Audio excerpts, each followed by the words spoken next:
Congress is better off because of this fight.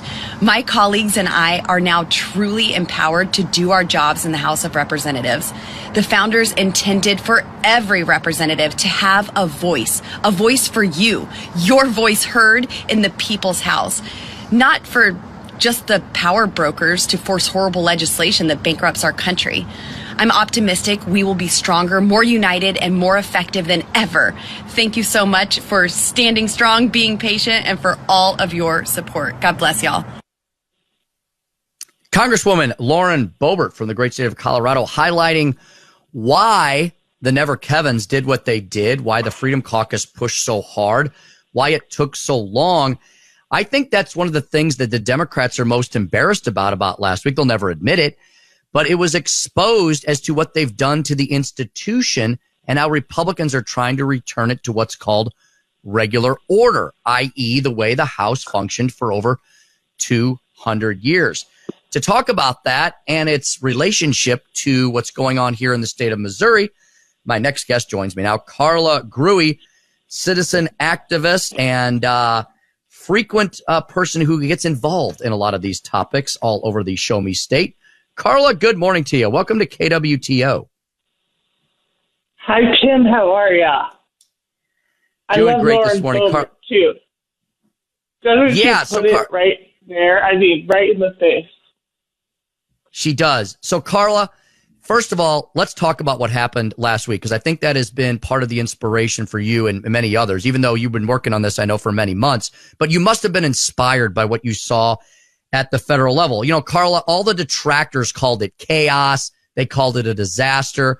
Carla, what I think we saw was some people trying to return the people's house of the United States of America back to the way it was supposed to function. Is that what you saw as well, or something different? No, that's exactly what I saw. And what's so maddening is that the media and the headlines, they're catching the average American, highly intelligent people that are killing themselves to get plugged in, and they're skewing their way of thinking. Like, some of my smartest, most engaged friends said they were embarrassed. They found it undignified. And I'm thinking, undignified? Oh, my goodness.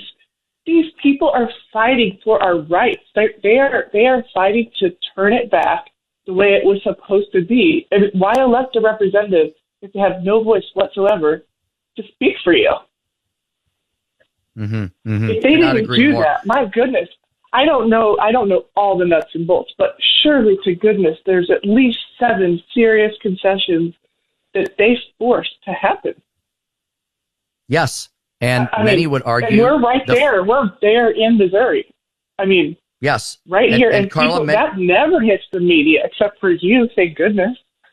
Right. Many would argue that it was a good thing as to what happened in the U.S. House last week. So, Carla, here in the state of Missouri, they're going to have a similar discussion this week about the House rules of the Missouri House of Representatives. And, Carla, you know, there have been 4 successive rewrites of the House rules since I left. So I don't know exactly what's happened to the House rules since I left 4 cycles ago, but I know you and many others have been closely following it.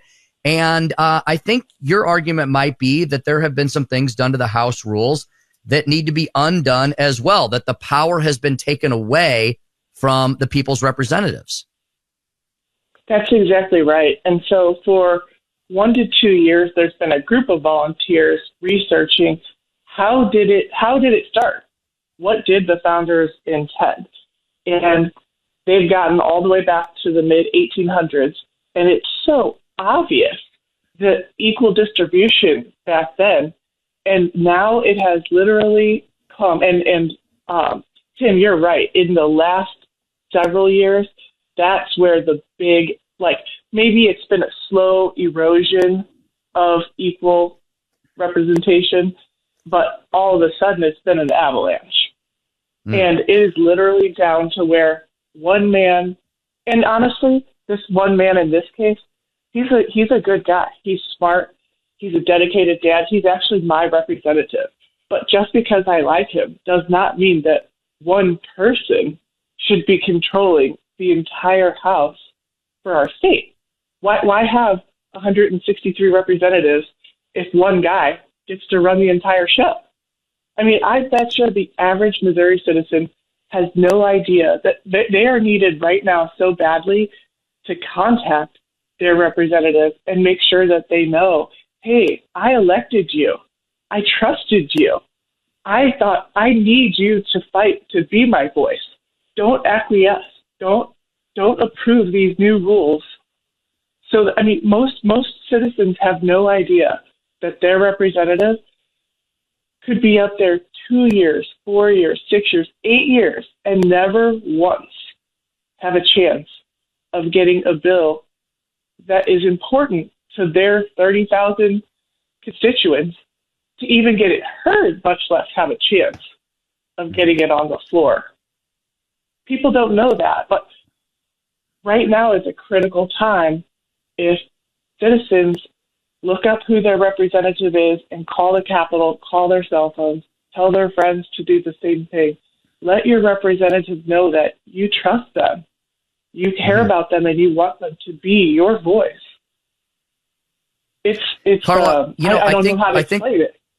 Yeah, Carl, I think one of the biggest issues is, the Speaker of the House, by the very nature of a House of Representatives, which is ultimately based upon the ancient order of Robert's Rules of Order, already has a lot of power intrinsic in just following the standard Robert's Rules of Order.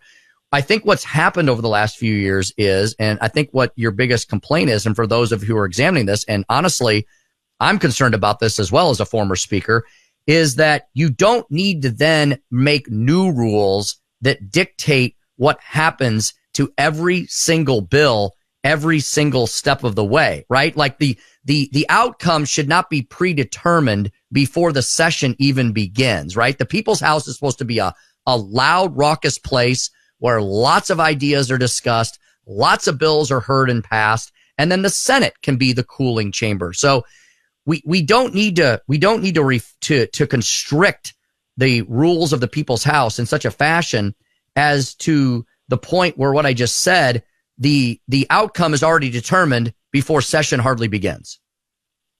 Exactly. And remember I told you the group of volunteers that's been researching for the last 2 years, 1 to 2 years, yes, depending on who they are. They have put together something that's just an updated version of how the rules started. I mean, we certainly don't need to be switching over to the Masons rules. We just need to stick with what the founders had in mind. And that way, every single representative will get a chance to present the priorities of their constituents. Now, every bill's not going to pass. That would be chaos. But every single representative's voice will be heard. They'll all get a chance to bring their bill into committee so that people can hear the pros and the cons. People can have a chance to testify. Every single person's bill will get out of committee instead of right now they're being killed in committee if they ever even make it to committee. Only the bills that the Speaker wants come out and hit the floor. So in this way, it will go back to the power of the people and real debate. Like you said, the raucous in the House will happen, and all of them won't pass. But that's a good thing too, but they should all, that's why we elect our representatives, so that they get to speak for us. And I think it's remarkable.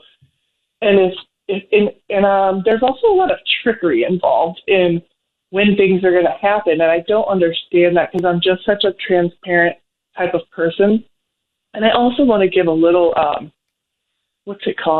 like benefit of the doubt, because maybe the idea of these rule changes is just thinking like, well, let's calm things down. Let's take control so things don't get out of hand. Maybe the intention isn't to steal everyone's voice, but that is the outcome if the natural order isn't allowed to occur. And so the People's House rules, that's actually a website people can go to if they want to see kind of like what did it start out like in the mid-1800s, to see just how powerful of a voice each and every representative had Yes. And so that's kind of what we're asking people to do is figure out who your rep is. And like, I feel like I have a lot of representatives because, to be honest, each one of their votes counts for my life. Well, you're very engaged.